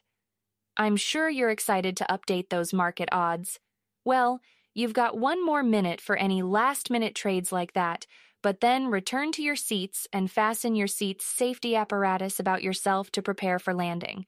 We have no specific reason to expect this landing to be in any way difficult, but you know as well as I do how many exceptions have been thrown on this flight already, so check those connections thrice. After landing, we'll be taxiing into left field and then disembarking immediately and without retrieving cargo, after which we will walk to a holding area inside the exception handling station. Please note that cellular towers around this area will have been shut down to prevent you from making or receiving any texts. I'm told that everyone at exception handling is very confused and concerned about possibly adversarial strategies in force, and it was an act of less than total caution that this plane is being allowed to just land and everyone is being allowed to depart it immediately. As always, do not detach your seat safety apparatus until the plane has rolled into its destination gate, or in this case field, and come to a complete halt. Now, of course we all know, and you don't need to tell me, that relativity prohibits there being any such thing as a privileged frame of reference in which to declare that something has halted. What I mean simply is a halt relative to the ground, as seen through the windows, which should appear stationary relative to yourself. And you should also notice subjectively an absence of any apparent acceleration in any direction, except for a completely constant force pointing downward, corresponding to gravity. If you're not sure, don't unbuckle yourself.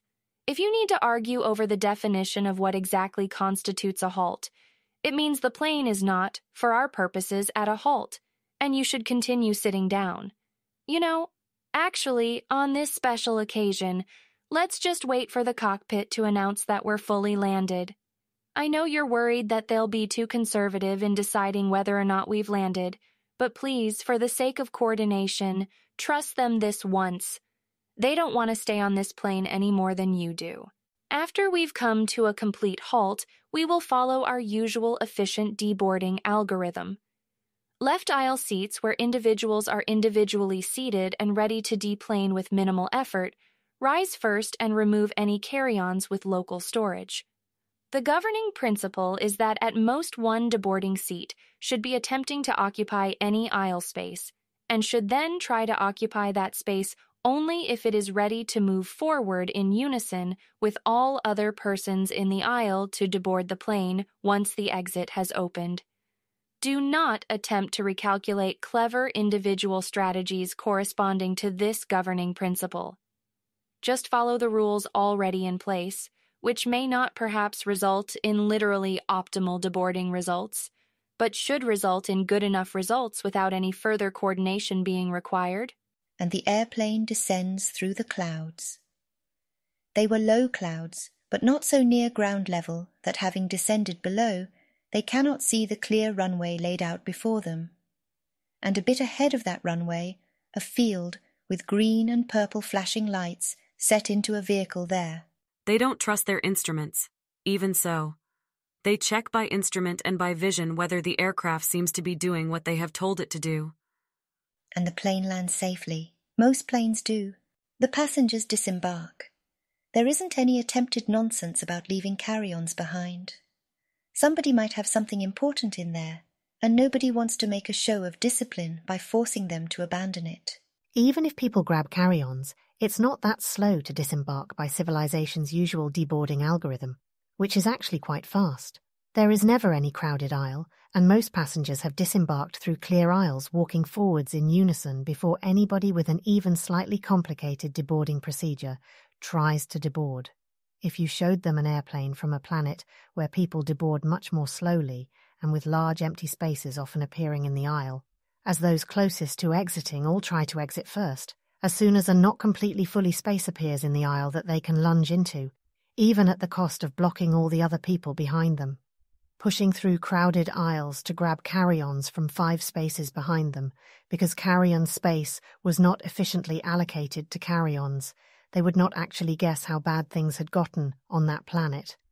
But they would instantly and correctly guess that this planet's civilization was less well coordinated than Dathilanus would imagine people would spontaneously organize among themselves. It's how Dathilanus would imagine 7-year-old boys trying to get off a plane, if no boy among the 7-year-olds had any leadership aptitude. So, Thelem says, from where they're now all waiting in a large indoor waiting area and, apparently, not using their cellular texters. So, I figure you're going to owe me 1 unskilled labor hour at the end of this. But if you still think this didn't have a mundane cause, I'd consider toppling down on the bet. You're that confident it was mundane? This sure seems like we're being kept in downright causal isolation. There's basically always a mundane explanation. The causal isolation is because one of us is a super criminal, say, or they're uncertain if one of us is. You want to bet otherwise? Oh, one always wants to bet. The question is just, at what odds? I'll post my 1,000 against your 100, that it's all still mundane. Or maybe my 1,000 against your 10, if we talk first about how narrowly non-mundanity is being defined. That's a shift from the odds you offered me earlier, back when this all started. It's been a very weird day. I'm in a causally isolated room instead of my nice apartment, and I want to know exactly what you mean by mundane if I'm going to extreme odds about it. Keltham's voice trails off as he notices the number of faces turning to stare out the room's high windows. No, it's not that causally isolated, but Exception Handling Station 91 was not really expecting to need that much causal isolation. And his eyes follow where other people's gazes are looking. The Akkad is a lot of Keeper aircraft for this having a totally mundane explanation. They're going to come in and read us, to see if one of us is the criminal, just in case the criminal actually put theirself on board our aircraft. This hypothetical criminal would need to have done something much more concerning than diverting one plane, to rate that many Keepers showing up to pursue remote odds of catching them. Obviously, this was never the whole plan. Oh hey, you know who's in there besides Keepers? Because I am seeing aircraft in the colors of the Supervisors of Economic Conduct.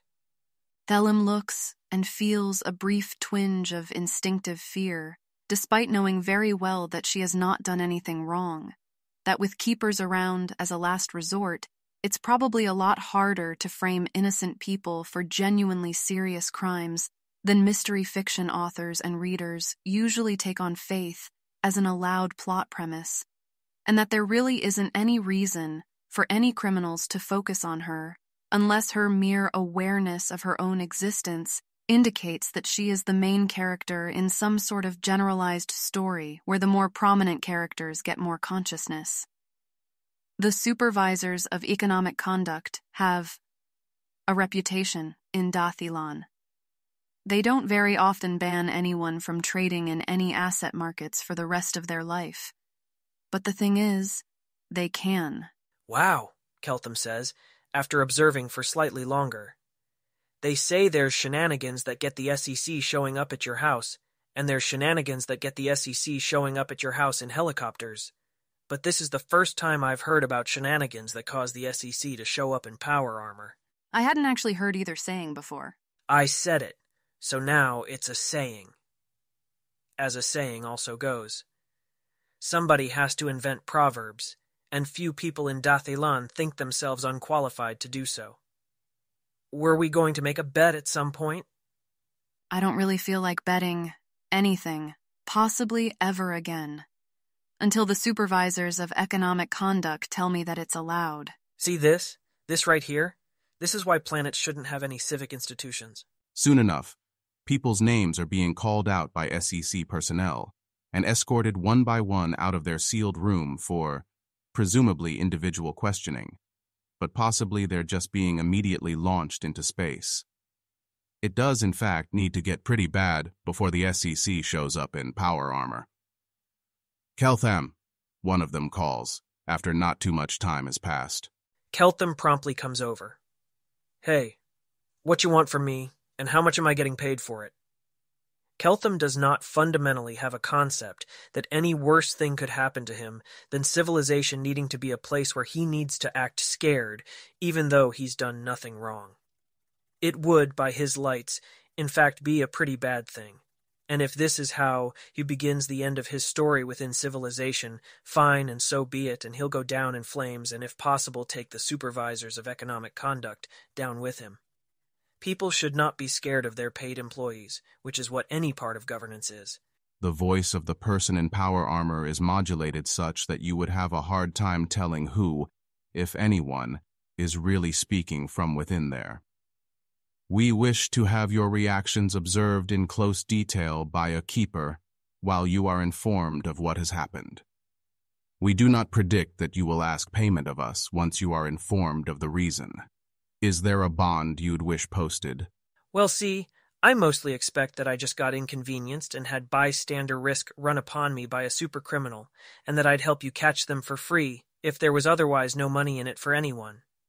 Say, by my reactions being observed and used to help form a statistical distribution within which you could pay more attention to outliers if that supercriminal was likely to be on board the aircraft.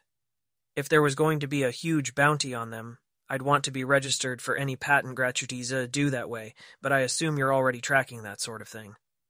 But it's possible that some sort of very weird act was committed by protesters of civilization that I'd actually agree with, working as blind as I am. Improbable, but it's a reason you'd try to blind me.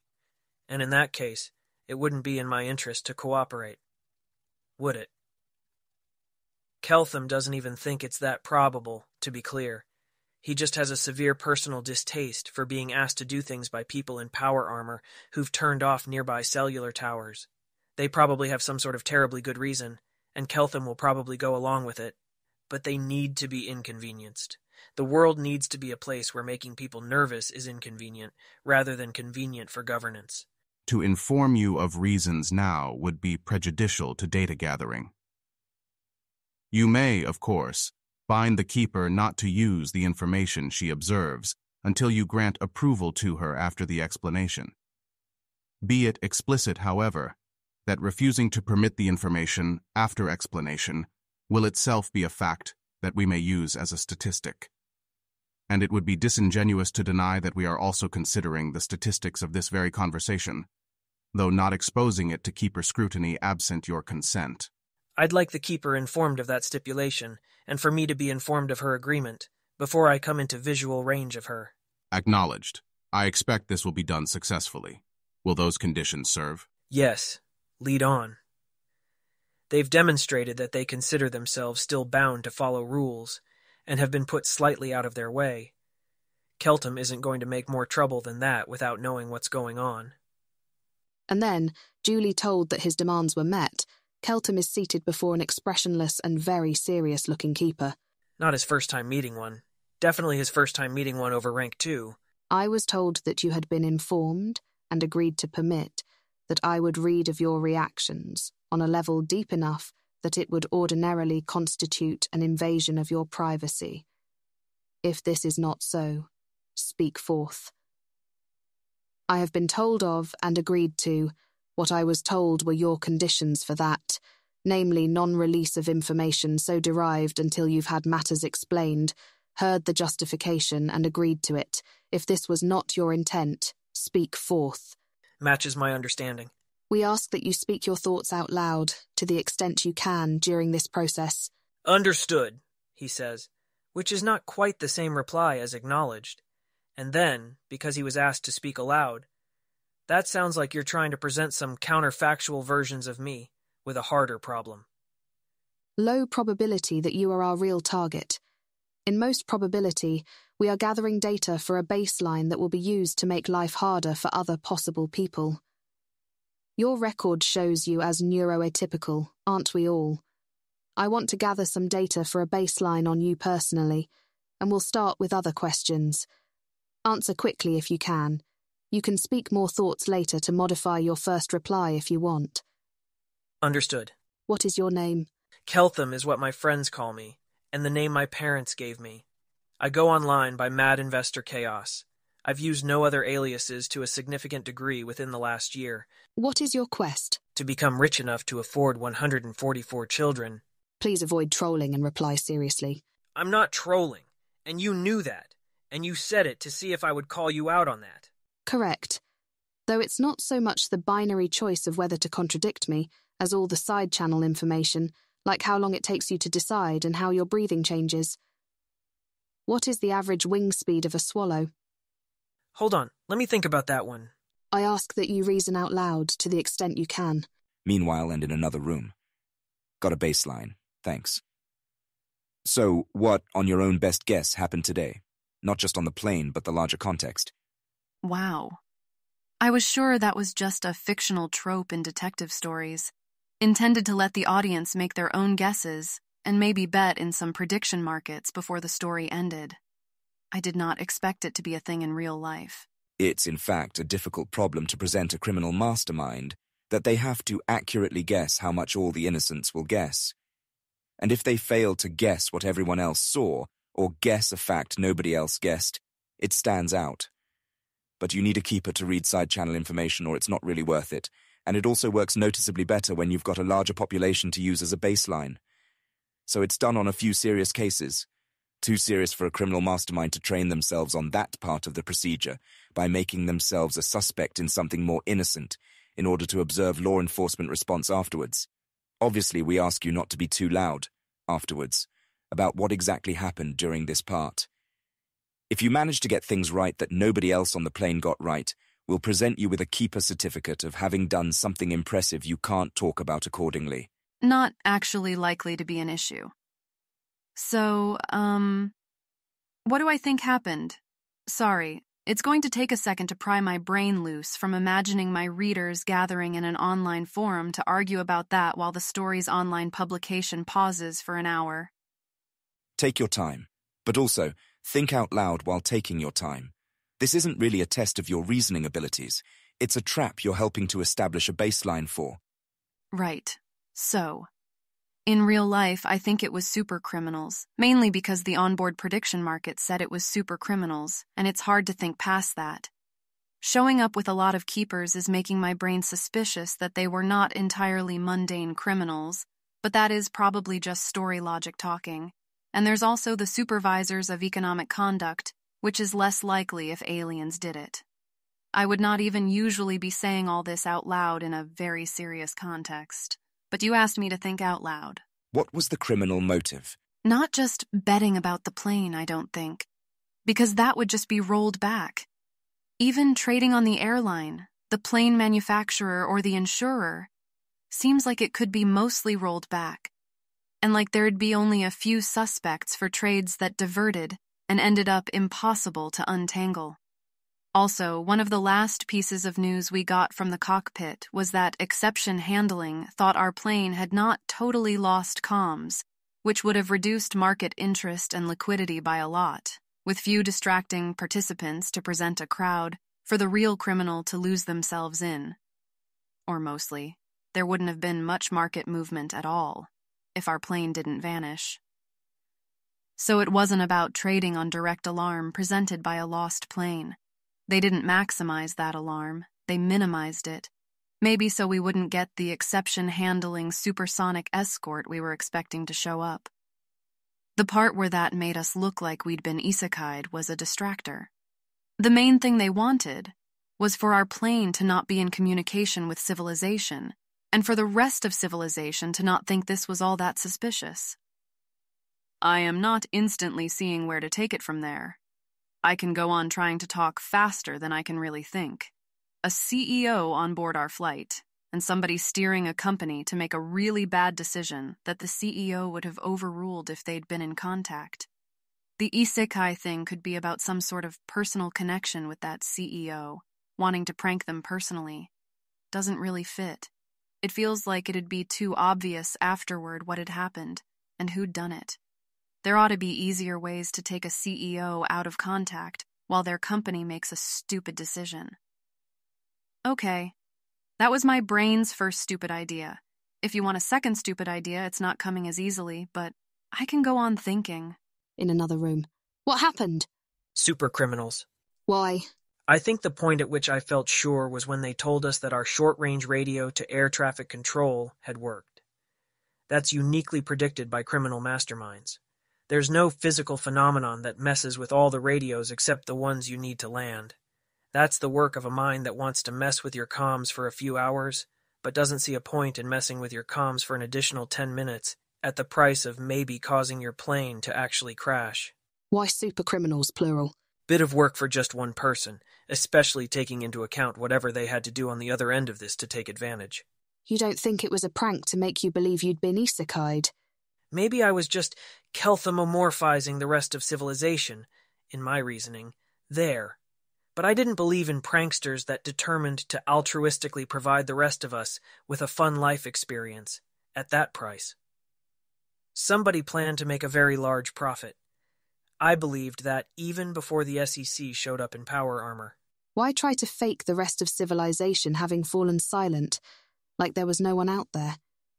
I don't think I would have done that part if I were a super criminal. In some sense, that part does need to be a prank, unless I'm missing something, because the way we felt on the plane had no way of influencing the rest of civilization where the events were happening that the criminal planned to actually profit from. My guess is they had to do most of the work that would need to be involved, for other reasons, and then they saw the chance to pull a full-scale isekai prank, and took it. and the partner who fell in love with this idea sold it to their other criminal partner by arguing that if the people on plane deduced exactly what was happening and had no distractors to make them want to put aside the whole confusion to focus on safety, they might pierce the plan. There were things we could have done to try to signal civilization, like drilling a wire through to try to use the airplane's exterior shell as an antenna. We'd have been more likely to do those things if we'd been sure that our comms had been cut by adversaries, and that there was a super-criminal plan to make a massive profit, and that this plan had a key turning point, which was to cut our plane's comms with civilization. At least, that's what one criminal partner said to the other one, and then they promised to do all the marginal extra work themselves for faking the isekai scenario, and their criminal partner sighed and let them get away with it. Call it a 3-2 likelihood ratio that they were romantic partners, and not just criminal partners. This is exactly the sort of thing that one partner lets another partner get away with because their birthday is coming up. That's a lot of helpful detail you're coming up with very quickly, the keeper does not say, because Keltham was explicitly asked to do that in order to make life harder for supercriminals who need to come up with plausible details quickly and not correct details, and also not details that sound too obviously incorrect, while a keeper watches them breathe. This entire event is occurring on the mastermind's birthday. No, actually, I take that back. That would be too much of a giveaway against serious info-theoretic opponents, and they are absolutely facing those. They have keepers after them. If it actually is on somebody's birthday, they're being framed. Not a double fake-out either. Serious criminals just wouldn't do it, even taking into account that we'd conclude they just wouldn't do it. There's an obvious equilibrium for that. Back to main topic. What was the plan to profit? I legit don't expect that we had enough information on the plane to guess that, or somebody would have guessed. Narrow it down if you can. To unravel the purpose behind a mysterious plot. Look what would have happened without all details of that plot in place, and ask why those trajectories needed to be forbidden. This case will contain some extras, in the shape of a fake silence from civilization, but then we ask what happens without the extras. We didn't get an escort, because civilization didn't realize our plane had a total comms loss. Civilization thought we were in contact, so it's not about concern over our plane, directly, having a big impact on civilization. Like, there wasn't massive movement around the concern for over 100 true lives being at stake. Other things civilization could have misbelieved about our plane that would have been big deals, are also unlikely. Anything that gets this amount of SEC attention is worth dispatching a supersonic escort for us. Civilization did not, at the time, realize that our plane was important. It's not about how it felt from our side of the plane, because we weren't in contact with civilization, so the exact details of how we thought on the plane are not powerful. It may have mattered that we didn't make a desperate effort to contact civilization. So their key desideratum is something that would have originated on our plane, and impacted civilization if our plane had stayed in contact. That needed to go silent, and civilization needed to not notice it going silent. Civilization needed to believe that we were in sporadic contact, so they wouldn't go to great lengths to restore contact, and we needed to not actually be in contact at all. There was some sort of causal interaction between our plane and civilization that the criminal wanted to have not happen, and they didn't want civilization to notice it not happening. On our own side, they allowed us to notice an anomaly, but maybe not figure things out to the point where we would have risked breaching the plane interior to use the plane exterior as an improvised antenna. In another room, at a similar moment in causal trajectories, if not linear time per se, how did they make a profit? I expect we didn't have enough information on the plane to guess that, or we would have guessed. My brain's literary processor is suggesting that the only way the readers of my story could have guessed is if the uniquely applicable information was something only I heard, or singled out by how I heard it without it being buried under all the rest of the information generated all over the airplane, which would require that. What have I heard like that which was remotely interesting? It would need to have something to do with the two physicists seated in the row behind me, who were coming back from a conference on superconductivity. I have some bad news about how much anthropic paranoia you're likely to have in the future. In another room. Roughly just as your plane's comms went out, news broke, and not in a very orderly fashion, that a team of physicists had allegedly discovered a room temperature, atmospheric pressure superconductor. Try to reconstruct as much of their plan as you can from there. That was cruel. It would have changed the face of Dath Ilan. Space travel, power generation, every industry. The markets? Suspended once we realised. Not realistically possible to fully roll back. The market event was just too large. And they timed it for when the physicists who could have debunked it were all on a plane back from a superconductivity conference? No, silly idea. Not all of the planetary experts would be on the same plane, and the markets would have noticed an anomaly like that. The physicists who'd supposedly verified and attested the breakthrough as third parties were all on our plane. But the markets would have noticed, if nobody could reach. In reality, they were on our plane, but their network accounts and cellular texters had been corrupted, as in video cameras to intercept their passwords, attackers with screwdrivers and microscopes going over their hardware. The cellular texters they have with them on board the plane are custom-built proxies to their real texters being hidden elsewhere. The kind of attack that's basically not possible to defend against in real life. Their accounts were sending emails, attesting to the superconductivity, and they were verifiably on a plane back from a conference when the news supposedly broke, so nobody thought it was odd that they couldn't give in-person interviews right away.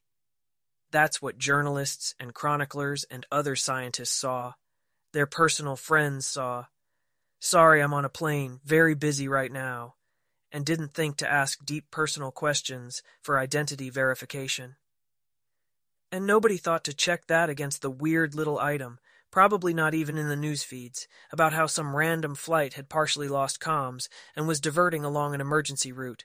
It looked like the physicists were in contact.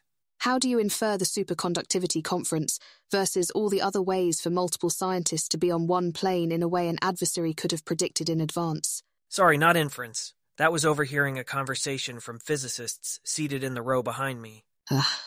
I genuinely would not do that, you know. He's not even sure why he says it. Wouldn't have said it if not for earlier instructions and momentum about thinking out loud. It just feels a little wounding somehow to have that thought of him. I know, or think I know, but it pushes the rest of this conversation off the statistical pathway where we can use it to the fullest as a comparison baseline. The scientists who announced the breakthrough, they're not the criminals. I can sort of guess here what must have happened, but it feels painful even to say it. If we're off the statistical baseline anyways, can you... Asking after that information is just another path this conversation can go down. They were young, smart. They thought they'd engage top verifiers to look at their findings and double-check them. Then somebody told them that the news they were keeping carefully secret, pending airtight verification, had been leaked in advance of their planned publication timeline. In a way, that pointed to what they thought was their official contact in market oversight having done the leaking. Their advice from the person they thought was their lawyer was that, with others already profiting on the leaked information, and market oversight possibly not trustworthy, they should just go straight to the journalists in person, at that point. Not an optimal course, but a simple one, facing possible smarter adversaries with possible government taps and obvious huge financial incentives. It would obviously cause a mess, but they trusted to their third-party verified data and that truth would win out in the end. Keltham becomes aware that his fists have clenched shut, in sheer sympathetic horror for imagining himself in their shoes. You can use the information from this conversation however it may be helpful for tracking down the criminals, he says, though I do still expect an entirely standard gratuity on any reward bounties obtained thereby. We will be putting a lot of effort into tracking the responsible parties down. The sort of effort where 50 mid-rank keepers get flown into this site, just in case there are any causal traces we can follow from here. It's not the damage they did. It's not the trust they burned. It's not the new costly security measures that airlines will put in place. It's not the hearts they broke. There were inferably too many of them, and they were too competent. A criminal conspiracy That potent is a threat to human existence beyond what the Keepers will permit to exist. I don't actually understand how a threat like that scales. Why nobody betrayed anybody, so long as they were already betraying civilization to begin with. Supercriminals are also always pondering that question themselves. There are predictable tricks they tend to develop for not exposing their real identities to each other, for placing pre-negotiated deterrents against betrayal. We try to make it hard for them to coordinate, but they do not want it to be hard for them to coordinate, and ultimately they are allowed to think about it too. From that level of perspective, what you saw here today was a criminal innovation in distributed payment. Their ability to individually profit from the market disruption is capped by the need to have the visible portion of any wealth gains or power exercises not stand out statistically in the light of other disruptions. This means that dozens of coordinated supercriminals can all take a profit of the maximum unremarkable size from the predictable market disruption, so long as they do so separately and individually. It may, possibly, have represented something of a balance of payments reconciliation exercise among their kind. And while they were attacking civilization on that level of abstract intelligence, one of them took a few extra moments to make us all believe that our airplane wasn't in Dathilan anymore. They wouldn't be going down that whole career path if they weren't having fun. Find them and toss their heads in a vat of liquid nitrogen, please. They did go slightly out of their way to make sure nobody died, even temporarily. We will return the favour. There are courtesies still, in conflicts like these. And eventually, another plane takes off from Exception Handling Station 91, bringing the passengers on toward Default Airport, the original planned destination. It takes off fine, flies normally, and lands without problems. Most planes do, even in Dathilan. Aviation is really remarkably safe.